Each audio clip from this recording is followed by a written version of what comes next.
என் அன்பு மாணவர்களுக்கு வணக்கம். இந்த வீடியோவில் இம்பார்ட்டன்ட் 10 மார்க்ஸ் ப்ராப்ளம் வந்து பார்க்க போகிறோம். கொடுத்தக்கூடிய ஃபங்க்ஷனுக்கு maximum value and minimum value வந்து கண்டுபிடிக்க சொல்கிறாங்க.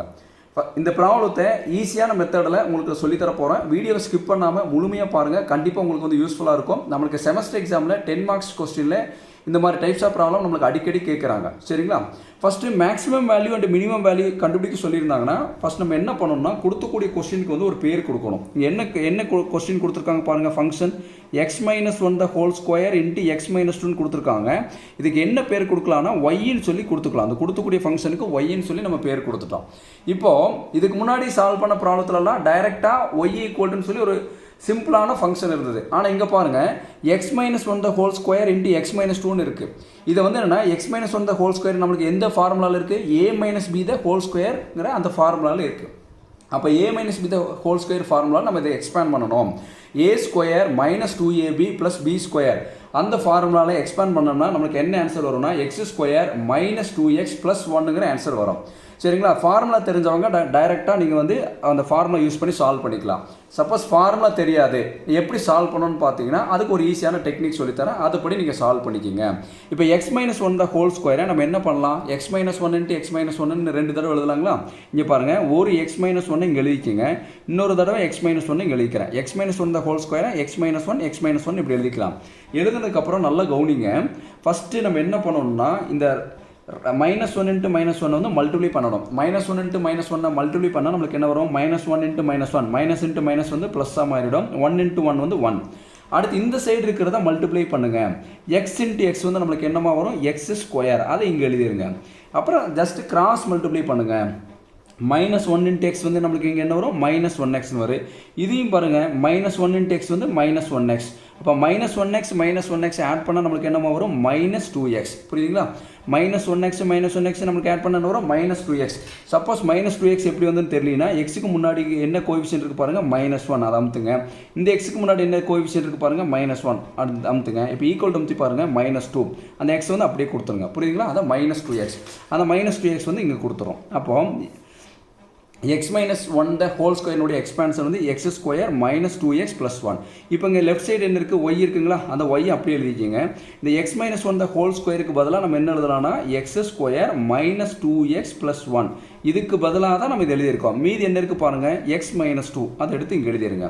இப்போ என்ன பண்ணணும்னா இந்த x ஸ்கொயரால் இந்த x-2 மல்டிப்ளை பண்ணணும். x ஸ்கொயர் இன்ட்டு எக்ஸு, அடுத்து -2 இன்ட்டு x ஸ்கொயர் சாரி, அதுக்கடுத்து அதேமாதிரி -2x இந்த x-2 மல்டிப்ளை பண்ணணும். அப்போ 1 இந்த x-2 மல்டிப்ளை பண்ணணும். உங்களுக்கு புரியிருக்காக ஒரு ஸ்டெப் எக்ஸ்ட்ரா போட்டு காமிக்கிறேன், கவனிங்க. இந்த x ஸ்கொயரால் இந்த x-2 மல்டிப்ளை பண்ண போகிறோம். அதை அப்படியே எழுதிக்கங்க. அடுத்து இங்கே -2x இருக்குது பார்த்தீங்களா? இந்த -2x இன்ட்டு x-2. அடுத்து இங்கே என்ன இருக்குது பாருங்கள், +1. அப்போ +1 இன்ட்டு x-2 இப்படி எழுதிட்டு நல்லா கவனிங்க. x square into x-2 -2x into x-2 +1 into x-2 எழுதுனதுக்கப்புறம் பாருங்கள், x ஸ்கொயர் இன்ட்டு x என்ன வரும் பாருங்கள், x square into x cube. அடுத்து -2 இன்ட்டு x ஸ்கொயர் நம்மளுக்கு என்ன ஆன்சர் வரும்? -2x square. இங்கே பாருங்கள் -2x இன்ட்டு x -2 அப்படியே எழுதிக்கலாம். x இன்ட்டு x வந்து நம்மளுக்கு என்ன வரும்? x square. புரியுதுங்களா? அடுத்து -2x இன்ட்டு -2 ஃபஸ்ட்டு சிம்பிளாக வந்து மல்டிப்ளை பண்ணுங்கள். -2 இன்ட்டு -2ன்னு கால்குலேட்டர் அடிச்சிங்கன்னா +4 அதே வந்துடும். இங்கே என்ன இருக்குது பாருங்கள், எக்ஸ். அப்போ இங்கே எக்ஸ் எழுதுங்க. -2x இன்ட்டு -2 நல்லா புரியுதுங்களா? நம்பரை வந்து ஃபஸ்ட்டு மல்டிப்ளை பண்ணுங்கள். -2 இன்ட்டு -2 வந்து +4. இங்கே எக்ஸ் இருக்கிறனால இந்த எக்ஸ் அப்படியே கொடுத்துருங்க. அடுத்து 1 வந்து மல்டிப்ளை பண்ணணும். +1 இன்ட்டு எக்ஸ் ப்ளஸ் 1x. 1xன்னு எழுதினாலும் ஒன்று தான், வேறு எக்ஸ்ன்னு எழுதினாலும் ஒன்று தான். 1 இன்ட்டு -2 நம்மளுக்கு என்ன ஆன்சர் வரும்? -2ன்னு வரும். இப்போ நம்ம என்ன இங்கே இருக்கு பாருங்கள், லெஃப்ட் ஹேண்ட் சைடு என்ன இருக்குது? ஒய் இருக்குங்களா? அந்த ஒய் அப்படியே கொடுத்துருங்க. கொடுத்ததுக்கப்புறம் பாருங்கள், நல்லா கவனிங்க. இப்போ ஒய் ஈக்குவல் டு ஃபஸ்ட் இங்கே என்ன இருக்குது பாருங்கள், x கியூப். அப்போ x கியூபை ஃபஸ்ட் எழுதிடலாம், x கியூப். இதை நம்ம சிம்பிளிஃபை பண்ண போகிறோம். இங்கே பாருங்கள், இங்கே -2x ஸ்கொயர் இருக்குது, இங்கேயும் -2x ஸ்கொயர் இருக்குது. ஆட் பண்ணால் நம்மளுக்கு என்ன வரும் பாருங்கள், கால்குலேட்டர் எடுத்துகிட்டு -2 கொடுத்தா நம்மளுக்கு என்ன ஆன்சர் வருது பாருங்க, -4. அப்போ வந்து -4x square -2x square -2x square add பண்ணால் நம்மளுக்கு என்ன வருது? -4x square. இங்கே பாருங்கள், இங்கே 4x இருக்குது, இங்கே வந்து 1x இருக்குது. ஆட் பண்ணால் நம்மளுக்கு என்ன வருமா? 4x + 1x ஆட் பண்ணால் ப்ளஸ் 5x வரும். இங்கே என்ன இருக்குது பாருங்கள், கடைசியில் கான்ஸ்டன்ட் வந்து -2. இப்போ பாருங்கள் ஒய்ங்கிற ஃபங்க்ஷன் நம்ம டைரெக்டாக கிடச்சிருச்சு. x³ y = x³ -4x² + 5x - 2. இப்போ வந்து ஒரு ஃபங்க்ஷன் கிடச்சிருச்சு. இப்போ இதுக்கு முன்னாடி சால்வ் பண்ண ப்ராப்ளத்தில் எல்லாமே டைரெக்டாக இந்த ஒய்யோட வேல்யூ இது இப்படி ஒய்யினுடைய ஃபங்க்ஷன் வந்து இப்படி டைரெக்டாக கொடுத்துருப்பாங்க. ஆனால் நம்மளுக்கு இங்கே வந்து பார்த்தீங்கன்னா a-b² வந்து எக்ஸ்பேண்ட் பண்ணிவிட்டு மல்டிப்ளை பண்ணி நம்ம இந்த ஃபங்க்ஷன் கண்டுபிடிச்சதுக்கப்புறம் நம்மளுக்கு ஆஸ் யூசுவல் வந்து நம்ம சால்வ் பண்ண சொல்கிறாங்க. நல்லா புரிஞ்சுக்குங்க. இந்த இடத்துல வந்து சால்வ் பண்ணும்போது கரெக்டாக சால்வ் பண்ணணும். அப்போ தான் வந்து இந்த ஃபங்க்ஷன் வந்து நமக்கு வந்து கரெக்டாக வந்து கிடைக்கும். இங்கே ஏதாவது நீங்கள் மிஸ்டேக்ஸ் பண்ணிட்டீங்கன்னா இந்த ஃபுல் ப்ராப்ளம் வந்து மிஸ்டேக்ஸ் ஆகிடும். சார் இந்த இது சால்வ் பண்ணாமல் டைரெக்டாக போடலாமா? டைரெக்டாக தாராளமாக போடலாம். இது ஆனால் வந்து இது ப்ராடக்ட் ரூலில் வந்து நம்ம சால்வ் பண்ணணும். இது u-vன்னு வச்சுட்டு நம்ம வந்து ப்ராடக்ட் ரூலில் சால்வ் பண்ணணும். அதுக்கு பதிலாக இப்படி நீங்கள் சிம்பிளிஃபை பண்ணிட்டீங்கன்னா இந்த ப்ராப்ளத்தை வந்து நம்ம வந்து ப்ராடக்ட் ரூலில் போடாமல் ஆர்டினரி மெத்தட்லேயே டிஃபரன்சியேஷன் பண்ணிக்கலாம். சரிங்களா? இப்போ நம்ம என்ன பண்ணலான்னு பாருங்கள். இப்போ இதை ஸ்டெப் 1 எடுத்துக்கலாம். ஃபஸ்ட்டு ஸ்டெப் 1ல் என்ன பண்ணுவோம், ஒரு தடவை நம்ம டிஃபரன்ஷியேட் பண்ணணும். புரியுதுங்களா? இங்கே என்ன பேர் கொடுத்துருக்கோம், ஃபஸ்ட்டு எதை பொறுத்து டிஃபரன்ஷியேட் பண்ணணும், differentiate with respect to X. Right சைடில் எங்கே பாருங்கள், ரைட் சைடு ஃபுல்லாக என்ன இருக்குது, எக்ஸ் இருக்குங்களா? அப்போ எக்ஸை பொறுத்து வந்து நம்ம டிஃபரன்ஷியேட் பண்ணுறோம். இங்கே என்ன பேர் கொடுத்துருக்கோம், ஒய்யின் பேர் கொடுத்துருக்கோம். அதனால வந்து இங்கே வந்து ஒய்யின் கொடுக்குறேன். இந்த ஃபங்க்ஷனுக்கு நம்ம இஜெட்னு பேர் கொடுத்துருந்தோம்னா நம்மளுக்கு இங்கே என்ன வரும்னா dz/dxன்னு வரும். எதை பொறுத்து டிஃபரன்ஷியேட் பண்ணுறோங்கிறத நம்மளுக்கு டினாமினேட்டர் தான் தீர்மானிக்கும். டினாமினேட்டரில் என்ன இருக்குது பாருங்கள், எக்ஸ் இருக்குங்களா? அப்போ எக்ஸை பொறுத்து டிஃபரன்ஷியேட் பண்ணுறோம். ஒய்ங்கிறது இந்த ஃபங்க்ஷனுடைய பேர், அதனால தான் இங்கே ஒய்ன்னு கொடுத்துருக்கேன். அப்போ dy/dx ஒரு தடவை டிஃபரன்ஷியேட் பண்ணணும். டிஃபரன்ஷியேட் பண்ணுறதுக்கு ரொம்ப ரொம்ப ஈஸி. என்னென்னா இங்கே பாருங்கள், எக்ஸினுடைய பவரில் என்ன இருக்கோ அந்த பவரில் கூடிய நம்பரை தூக்கி முன்னாடி எக்ஸுக்கு முன்னாடி கொடுத்துட்டு பவரில் வந்து 1 வந்து மைனஸ் பண்ணணும். இப்போ எக்ஸுக்கு முன்னாடி என்ன இருக்குது பாருங்கள், x³ இருக்குங்களா? அந்த க்யூபுங்க இருக்குது பார்த்தீங்களா? பவரில் 3 இருக்குங்களா? அந்த 3 வந்து எக்ஸுக்கு முன்னாடி கொடுங்க பார்க்கலாம். கொடுத்துட்டிங்கன்னா இங்கே என்ன இருக்குது, எக்ஸ் இருக்குங்களா? நல்லா கவனிமா, எக்ஸுக்கு பவரில் என்ன இருக்கோ அந்த இருக்கக்கூடிய நம்பரை தூக்கி முன்னாடி போட்டுட்டு எக்ஸினுடைய பவரில் வந்து 1 வந்து மைனஸ் பண்ணணும். 3 - 1 நம்மளுக்கு என்ன வரும், 2. புரியுங்களா? இது 3x². அடுத்து பாருங்கள், இந்த எக்ஸுக்கு முன்னாடி என்ன இருக்குது பாருங்கள், 2 இருக்குங்களா? அந்த 2 தூக்கி இங்கே முன்னாடி போடும்போது எக்ஸுக்கு முன்னாடி போடும்போது ஆல்ரெடி -4 இருக்குது. அப்போ -4 × 2 வந்து நம்மளுக்கு என்னவாகும், -8ஆக மாறிடும் எக்ஸு.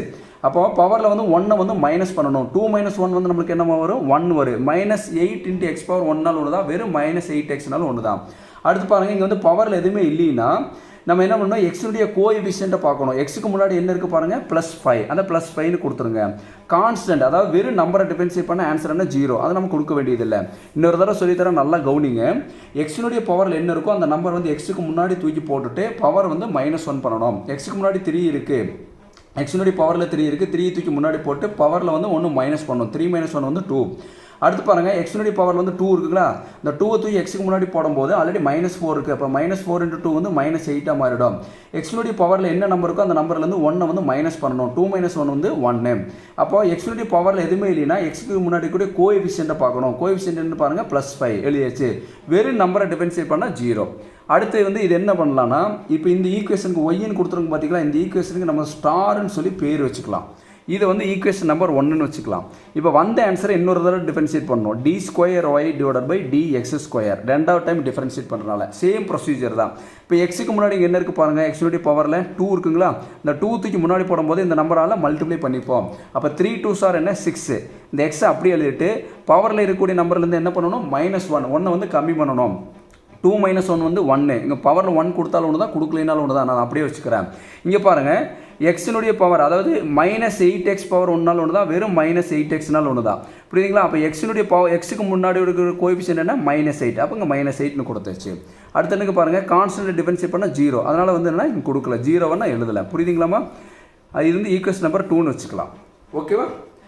இப்போ வந்து டிஃபரன்ஷியேட் பண்ணி முடிச்சாச்சு. இப்போ என்ன பண்ணோம்னா, ரெண்டாவது ஸ்டெப்பில் dy/dx = 0ன்னு சொல்லி நம்ம கொடுக்கணும். கொடுத்து நம்ம வந்து பாயிண்ட் கண்டுபிடிக்கணும். dy/dx = 0ன்னு சொல்லி நம்ம வந்து கொடுக்கணும். இப்போ dy/dxக்கு பதிலாக இங்கே என்ன ஆன்சர் வந்திருக்கு பாருங்கள், 3x² - 8x + 5 = 0 வருதுங்களா? dy/dx போல 3x² - 8x + 5 வந்திருக்கு = 0. இது பாருங்கள், இது வந்து ஒரு குவாட்ராட்டிக் ஈக்குவேஷன். இது வந்து என்ன, ஃபேக்டரைஸ் பண்ணணும். இதை வந்து நம்ம கால்குலேட்டரில் சால்வ் பண்ண போகிறோம். பாருங்கள், a = b = c = எழுதிக்கிங்க. ஏங்கிறது x² கோஎஃபிஷியன்ட். x² முன்னாடி என்ன இருக்குது பாருங்கள், 3 இருக்குங்களா? அதை எழுதிக்கிங்க. bங்கிறது x கோஎஃபிஷியன்ட். எக்ஸுக்கு முன்னாடி என்ன இருக்குது பாருங்கள், -8. அதை எழுதிக்கிங்க. சிங்கிறது பார்த்தீங்கன்னா கான்ஸ்டன்ட் என்ன இருக்கு பாருங்க 5 எழுதிக்கங்க. இப்போ கால்குலேட்டர் எடுத்துகிட்டு நல்லா கவனிங்க. கால்குலேட்டர் எடுத்துகிட்டு மோடுங்கிற பட்டனை 3 டைம்ஸ் ப்ரெஸ் பண்ணுங்கள். 1 2 3 3 தடவை ப்ரெஸ் பண்ணி வச்சு ஈக்குஎன் இருக்குது பார்த்தீங்களா, ஈக்குவேஷன் நம்பரை வந்து அமுத்துங்க. 1 நம்பர் அமுத்துங்க. அன்னோன் கேட்கும், புரியுதுங்களா? நமக்கு என்னென்னா டிகிரி தான் பார்க்கணும். அதுக்கு என்ன பண்ணணும், ரைட் சைடு இங்கே இருக்குது பார்த்தீங்களா, ரைட் சைடுக்கு ஒரு ஏரோ மார்க் பட்டன் அமுத்துங்க. பாருங்கள், இந்த ரைட் சைடுக்கு ஒரு ஏரோ மார்க் பட்டன் இப்படி அமுத்திங்கன்னா டிகிரி வந்துடும். டிகிரி 2வா 3யான்னு கேட்குது. இது வந்து என்ன, ஒரு குவாட்ராட்டிக் ஈக்குவேஷன். அப்போ டிகிரி வந்து 2 அமுத்தணும். டிகிரி 2 அமுத்திட்டு இங்கே வேல்யூ வந்து என்ன இருக்குது பாருங்கள், அந்த வேல்யூ வந்து என்டர் பண்ணுங்க பார்க்கலாம். ஏக்கு பதில் 3 இருக்குங்களா, 3 அமுத்திட்டு ஒரு வேல்யூயை கொடுத்த உடனே நம்ம அடுத்து என்டர் பண்ண உடனே ஈக்குவல் அமுத்தணும். பிக்கு பதிலாக -8 அமுத்தி இப்போ ஈக்குவல் அமுத்துறோம். சிக்கு பதிலாக 5 அமுத்தி இப்போ ஈக்குவல் அமுத்துறோம். இப்போ x1ஓட வேல்யூ 1.66ன்னு வருது. இது வந்து என்னென்னா டெசிமல் இருக்குங்களா, இதை ஃப்ராக்ஷனாக மாற்றுறதுக்கு என்ன பண்ணணும்னா ஷிஃப்ட்டுங்கிற பட்டன் அமுத்திட்டு, நல்லா கவனிங்க, ஷிஃப்ட்டுங்கிற பட்டன் அமுத்திட்டு இந்த AB/Cங்கிற பட்டன் அமுத்தணும். புரியுதுங்களா? ஷிஃப்ட்டுங்கிற பட்டன் அமுத்திட்டு AB/Cங்கிற பட்டன் அமுத்திட்டிங்கன்னா x1ஓட வேல்யூ 5/3ன்னு வருது. அந்த x1னா நம்ம xன்னு எடுத்துக்கலாம். அப்போ x = 5/3. அடுத்து நம்மளுக்கு குவாட்ராட்டிக் ஈக்குவேஷனால நம்மளுக்கு 2x வேல்யூ வேணும். அடுத்து பாருங்கள், ஈக்குவல் அமுத்தினீங்கன்னா x2ஓட வேல்யூ 1ன்னு வருது. அந்த x2வை நம்ம xன்னு எடுத்துக்கலாம். அது வந்து x2ஓட வேல்யூ 1, அதாவது x1 x2ன்னு கிடைக்கும். x1ஓட வேல்யூ வந்து நம்ம xன்னு எடுத்துக்கிறோம், அது வந்து 5/3. x2ஓட வேல்யூ வந்து நம்ம xன்னு எடுத்துருக்கோம். 5/3 1ங்கிற வேல்யூ வந்து நம்மளுக்கு வந்து கிடச்சிருக்கு. புரியுதுங்களாமா? இதை வந்து என்னென்னா இப்போ கால்குலேட்டர் வந்து பார்த்தீங்கன்னா ரீசெட் பண்ணுறதுக்கு என்ன பண்ணால் ஷிஃப்ட்டுங்கிற பட்டன் அமுத்தணும். ஷிஃப்ட்டு மோடு 3 அமுத்தி ஈக்குவல் அமுத்தணும். ஷிஃப்ட் மோடு 3 அமுத்தி ஈக்குவல் அமுத்திட்டீங்கன்னா பழையபடிக்கு வந்து என்னென்னா நார்மல் மோடுக்கு வந்துடும். புரியுதுங்களாமா? இப்போ என்ன பண்ணணும்னா நல்லா கவனிச்சுக்கோங்க. இப்போ dy/dx = 0 கொடுத்தோம்னா நம்மளுக்கு 2 பாயிண்ட் கிடச்சிருக்கு. இந்த x = 5/3 and x = 1ங்கிற பாயிண்ட். இந்த x = 5/3 and x = 1ங்கிற பாயிண்ட்டை நம்ம வந்து ஸ்டெப் 3ல யூஸ் பண்ண போகிறோம். இது வந்து ஸ்டெப் 3ன்னு எடுத்துக்கலாம். ஸ்டெப் 3 நம்மளுக்கு என்ன பாயிண்ட் கிடச்சிது, x = 5/3ங்கிற ஒரு பாயிண்ட் கிடச்சிது. அடுத்து பாருங்கள், x = 1ங்கிற ஒரு பாயிண்ட் கிடச்சிது. இந்த இது வந்து என்னென்னா நோட்டை வந்து ரெண்டாக வந்து இப்படி வந்து ஸ்ப்ளிட் பண்ணிக்கோங்க, கொஞ்சம் உங்களுக்கு ஈஸியாக இருக்கும். 5/3 அடுத்து என்ன கிடச்சிது பாருங்கள், x = 1ன்னு கிடச்சிதுங்களா. x = 5/3ங்கிறத செகண்ட் ஈக்குவேஷனில் கொடுக்கணும். அதே மாதிரி x = 1ங்கிறது நம்மளுக்கு என்ன பண்ணணும், செகண்ட் ஈக்குவேஷனில் கொடுக்கணும். செகண்ட் ஈக்குவேஷனுங்கிறது என்னென்னு பாருங்க, d²y/dx² = 6x - 8ங்கிறது நம்மளுக்கு செகண்ட் ஈக்குவேஷன். அது தூக்கி இங்கே எழுதிக்கலாங்களா. d²y/dx² = 6x - 8. இங்கே எழுதிக்கலாம் d²y/dx² = 6x - 8 எழுதிட்டோம். எழுதுனதுக்கப்புறம் இந்த இடத்துல x எங்கெல்லாம் இருக்கோ அந்த இடத்துல வந்து 5/3 கொடுக்கணும். புரியுதுங்களா? அப்போது செகண்ட் ஈக்குவேஷனில் தானே கொடுக்க சொல்லியிருக்காங்க. இதுதான் செகண்ட் ஈக்குவேஷன். 6 எழுதிடுச்சு, எக்ஸுக்கு பதிலாக 5/3 அடுத்து -8. இப்போ கால்குலேட்டர் எடுத்துகிட்டு இங்கே பாருங்கள், 6 ப்ராக்கெட் ஓப்பன் பண்ணி 5/3 ப்ராக்கெட் க்ளோஸ் பண்ணிவிட்டு -8 ஈக்குவல் அமுத்தினா ஆன்சர் என்ன வருது பாருங்கள், 2ன்னு வருதுங்களா. இந்த 2ங்கிறது என்ன நம்பர், பாசிட்டிவ் நம்பரா நெகட்டிவ் நம்பரா, பாசிட்டிவ் நம்பர். 2ங்கிறது என்ன நம்பர், பாசிட்டிவ் நம்பர். புரியுதுங்களாமா? அப்போ 2ங்கிறது பாசிட்டிவ் நம்பராக இருக்கிறனால இது என்னவாக இருக்குன்னா, பாசிட்டிவ் நம்பர்னால் நம்மளுக்கு என்ன ஆப்போசிட் மீனிங்கில் சொல்லணும், இது மினிமம். நெகட்டிவ் நம்பர் வந்தால் மேக்ஸிமம், பாசிட்டிவ் நம்பர்னால் மினிமம். எந்த பாயிண்டில் மினிமம், x = 5/3ங்கிற பாயிண்டில் வந்து இது வந்து மினிமம். அப்போ x = 5/3 இஸ் மினிமம் எழுதிடணும். புரியுதுங்களாமா? அடுத்த பாயிண்ட் பாருங்கள், இந்த இங்கே என்ன ஃபாலோ பண்ணுமோ அதே தான் இங்கே ஃபாலோ பண்ண போகிறோம். x = 1ன்னு சொல்லி செகண்ட் ஈக்குவேஷனில் கொடுக்கணும். இப்போ எக்ஸுக்கு பதிலாக டிக் பண்ணிக்கோங்க. இங்கே பாருங்கள், 6 எக்ஸுக்கு பதிலாக 1 -8. இப்போ கால்குலேட்டர் எடுத்துங்க, 6 ப்ராக்கெட் ஓப்பன் பண்ணி 1 ப்ராக்கெட் க்ளோஸ் பண்ணிவிட்டு -8 கொடுத்தா ஆன்சர் என்ன வருது பாருங்கள், -2ன்னு வருதுங்களா. அப்போ -2 -2ங்கிறது என்ன நம்பர், நெகட்டிவ் நம்பர். சொல்லுங்கள் பார்க்கலாம், -2ங்கிறது என்ன நம்பர், நெகட்டிவ் நம்பர். அப்போ நெகட்டிவில் ஆன்சர் வந்ததுன்னா நம்ம என்னென்னு சொல்லணும்னா மேக்ஸிமம் சொல்லணும். சொல்லுங்கள் பார்க்கலாம். அப்போ நெகட்டிவ் நம்பர் வந்ததுனால இது வந்து என்ன, மேக்ஸிமம். எந்த பாயிண்டில் மேக்ஸிமம், x = 1ங்கிற பாயிண்டில் வந்து மேக்ஸிமம். அப்போ x = 1 இஸ் மேக்ஸிமம் எழுதியாச்சு. சரிங்களா? இதுதான் ஸ்டெப் 3. இப்போ நம்ம ஸ்டெப் 4ல் நம்ம என்ன பண்ணணும்னா, நல்லா கவனிச்சிங்க. இப்போ மேக்ஸிமம் மினிமம் மட்டும் தான் கண்டுபிடிச்சிருக்கோம். இப்போ வந்து மேக்ஸிமம் வேல்யூ கண்டுபிடிக்கணும், மினிமம் வேல்யூ கண்டுபிடிக்கணும். இப்போ ஸ்டெப் 4ல் என்ன பண்ண போகிறோம்னு பாருங்கள். இங்கே என்ன எழுதியிருக்கும் பாருங்கள், x = 5/3. அந்த x = 5/3ங்கிற பாயிண்ட்டை திருப்பி இங்கே எழுதிக்கங்க. இது என்ன பண்ணணும்னா கிவன் ஈக்குவேஷன், அதாவது ஸ்டாருங்கிற ஈக்குவேஷனில் நம்ம கொடுக்க போகிறோம். அதே மாதிரி இந்த x = 1ங்கிறத நம்ம எந்த ஈக்குவேஷனில் கொடுக்க போகிறோம், ஸ்டாருங்கிறது என்னென்னா கிவன் ஈக்குவேஷன். இங்கே கவனிக்க பார்க்கலாம், இது வந்து கிவன் ஈக்குவேஷன் நம்ம கண்டுபிடிச்சிருக்கோம் பார்த்தீங்களா. இந்த ஈக்குவேஷன் தான் ஸ்டார் கொடுத்துருக்கோம், அந்த கிவன் ஈக்குவேஷனில் கொடுக்க போகிறோம். இந்த ஈக்குவேஷனில் கொடுத்தீங்கனாலும் உங்களுக்கு ஒரே ஆன்சர் தான் வரும். நம்ம இந்த ஈக்குவேஷனில் கொடுத்துக்கலாம். புரியுதுங்களா? இந்த ஸ்டாருங்கிற ஈக்குவேஷனில் கொடுக்க போகிறோம். சாரி, இங்கே மினிமம்னு எடுத்துக்கிறதுனால நம்ம இங்கே எழுதும்போது மினிமம் வேல்யூ ஈஸ்ன்னு எழுதணும். என்ன எழுதணும்னு பார்க்கலாம். இந்த மினிமம்னு எடுத்ததுனால நம்ம இங்கே மினிமம் வேல்யூ ஈஸ்ன்னு எழுதணும். இங்கே மேக்ஸிமம்னு இருக்கனால நம்ம இங்கே எழுதும்போது மேக்ஸிமம் வேல்யூ ஈஸ்ன்னு எழுதணும். மேக்ஸிமம் வேல்யூ ஈஸ்ன்னு எழுதணும். புரியுதுங்களா? இப்போ கிவன் என்ன நம்ம கண்டுபிடிச்சிருக்கோம் y equal to x cube minus 4x square plus 5x minus 2 x cube minus 4x square plus 5x minus 2னு தான் நம்ம வந்து இதுதான் வந்து என்ன கிவன், அதாவது நம்ம கண்டுபிடிச்சது. அதே y வந்து திருப்பி இங்கே எழுதிங்க பார்க்கலாம். y equal to x cube minus 4x square plus 5x minus 2. இப்போ எங்கெல்லாம் x இருக்கோ அந்த இடத்துலலாம் இங்கே வந்து 5/3 நம்ம கொடுக்க போகிறோம். இப்போ y equal to x cube 5/3 the whole cube minus 4 into x square 5/3 the whole square plus 5 into x க்கு பதிலா 5/3 minus 2ன்னு கொடுக்க போகிறோம். மைனஸ் 2. இதை கால்குலேட்டர் எடுத்துங்க. கால்குலேட்டர் எடுத்துகிட்டு நீங்கள் என்ன எழுதிருக்கீங்களோ அப்படியே டைப் பண்ணுங்க பார்க்கலாம். ப்ராக்கெட் ஓப்பன் பண்ணிட்டு 5/3 ப்ராக்கெட் க்ளோஸ் பண்ணிட்டு க்யூபுக்கு என்ன பண்ணணும்னா ஷிஃப்ட் அமுத்தி எக்ஸ் ஸ்கொயர் அமுத்தா டைரெக்டாக க்யூப் வந்துடும். மைனஸ் 4 ப்ராக்கெட் ஓப்பன் பண்ணிட்டு 5/3 ப்ராக்கெட் க்ளோஸ் பண்ணிவிட்டு இங்கே என்ன இருக்குது பாருங்கள் ஸ்கொயர் எக்ஸ் ஸ்கொயர் பட்டன் டைரெக்டாக அமுத்துங்க. ப்ளஸ் 5 ப்ராக்கெட் ஓப்பன் பண்ணி 5/3 ப்ராக்கெட் க்ளோஸ் பண்ணிவிட்டு மைனஸ் 2. இப்போ ஈக்குவல் அமுத்துல ஆன்சர் வந்து பாருங்கள் டெசிமலில் வருது. ஃப்ராக்ஷனாக மாத்திரக்கு என்ன பண்ணணும் ஷிஃப்ட் அமுத்தி ஏபி/சி அமுத்துங்க. அப்போ ஒய்யோட ஆன்சர் பாருங்கள் மைனஸ் 4/27. இதுதான் ஒய்யோட ஆன்சர். இப்போ வந்து மினிமம் வேல்யூ கண்டுபிடிச்சிட்டோம். இப்போ மேக்ஸிமம் வேல்யூக்கு என்ன பண்ணணும், அதே தான் கிவன் ஈக்குவேஷன் நம்ம கொடுக்க போகிறோம். இப்போ பாருங்கள் எங்கெல்லாம் எக்ஸ் இருக்கோ அங்கே டிக் பண்ணி வச்சுங்க பார்க்கலாம். அந்த இடத்துல எக்ஸுக்கு பதிலாக நம்ம என்ன கொடுக்கணும், 1ங்கிற வேல்யூ வந்து நம்ம கொடுக்க போகிறோம். அப்போ y equal to 1 cube minus 4 into எந்த வேல்யூ நம்ம கொடுக்குறோமோ நம்ம ப்ராக்கெட் ஓப்பன் பண்ணி கொடுக்கணும். 1 ஸ்கொயர் ப்ளஸ் 5 இன்ட்டு 1 மைனஸ் 2. இதை கால்குலேட்டரில் நம்ம வந்து அப்படியே சால்வ் பண்ணலாங்களா. இப்போ ப்ராக்கெட் ஓப்பன் பண்ணி 1 ப்ராக்கெட் க்ளோஸ் பண்ணிட்டு பவரில் க்யூப் இப்படியும் நமக்கு நீங்கள் க்யூப் கொடுக்கலாம். அல்லது ப்ராக்கெட் ஓப்பன் பண்ணி 1 ப்ராக்கெட் க்ளோஸ் பண்ணிட்டு ஷிஃப்ட் அமுத்தி எக்ஸ் ஸ்கொயர் கொடுத்து க்யூப் கொடுக்கலாம்.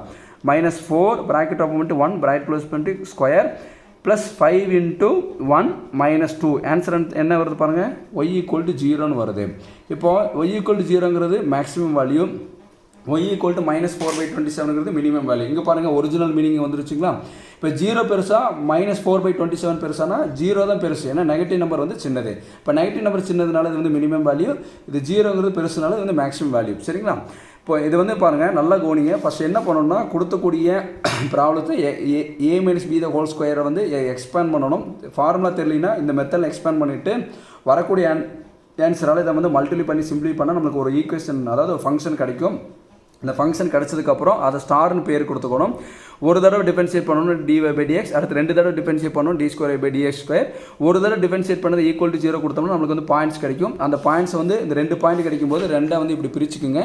பிரிச்சுட்டு அந்த வந்து பார்த்தீங்கன்னா ஃபஸ்ட் ஈக்குவேஷனே dy/dx ஈக்குவல் டு 0 கண்டுபிடிச்சி நம்ம பாயிண்ட் கண்டுபிடிச்சோம். இப்போ என்ன பண்ணணும்னா அந்த 2 பாயிண்ட் இருக்குது பார்த்தீங்களா, அந்த 2 பாயிண்ட் வந்து பார்த்தீங்கன்னா செகண்ட் ஈக்குவேஷனில் கொடுக்கணும். அதாவது 2 தடவை டிஃபரன்ஷியேட் பண்ணியிருக்கும் பார்த்தீங்களா, அங்கே கொடுக்கணும். இங்கே வந்து x ஈக்குவல் டு 5/3 எழுதியிருக்கோம்னா இந்த லெஃப்ட் சைடு ஃபுல்லாமே x ஈக்குவல் டு 5/3ங்கிற பாயிண்ட் தான் கொடுக்கணும். x ஈக்குவல் டு 1னா ரைட் சைடு ஃபுல்லாமே x ஈக்குவல் டு 1ங்கிற பாயிண்ட் தான் கொடுக்கணும். இதில் வந்து கொடுக்கும்போது செகண்ட் ஈக்குவேஷன் கொடுக்கும்போது பாசிட்டிவில் நம்பர் வந்ததுன்னா அதை வந்து மினிமம் சொல்லணும், நெகட்டிவில் நம்பர் வந்ததுன்னா மேக்ஸிமம் சொல்லணும். இங்கே மினிமம் கொடுத்ததுனால மினிமம் வேல்யூன்னு சொல்லி நம்ம எழுதுறோம், இங்கே மேக்ஸிமம் கொடுத்ததுனால மேக்ஸிமம் வேல்யூன்னு எழுதுறோம். புரியுதுங்களா. ஃபைனல் ஆன்சர் பாருங்கள், நம்மளுக்கு வந்து மினிமம் வேல்யூ மைனஸ் 4/27 வந்திருக்கு, மேக்ஸிமம் வேல்யூ வந்து 0ன்னு வந்திருக்கு. இந்த மாதிரி ப்ராப்ளம் நம்மளுக்கு வந்து அடிக்கடி கேட்பாங்க. பொறுமையாக பாருங்கள், கண்டிப்பாக வந்து உங்களுக்கு புரியும். இந்த வீடியோ உங்களுக்கு பிடிச்சிருந்ததுன்னா மறக்காமல் லைக் பண்ணுங்கள், மற்ற நண்பர்களுக்கு ஷேர் பண்ணி விடுங்க. நம்மளால் முடிஞ்ச உதவியை நம்ம மற்றவங்களுக்கு செய்யலாம். Thank you students.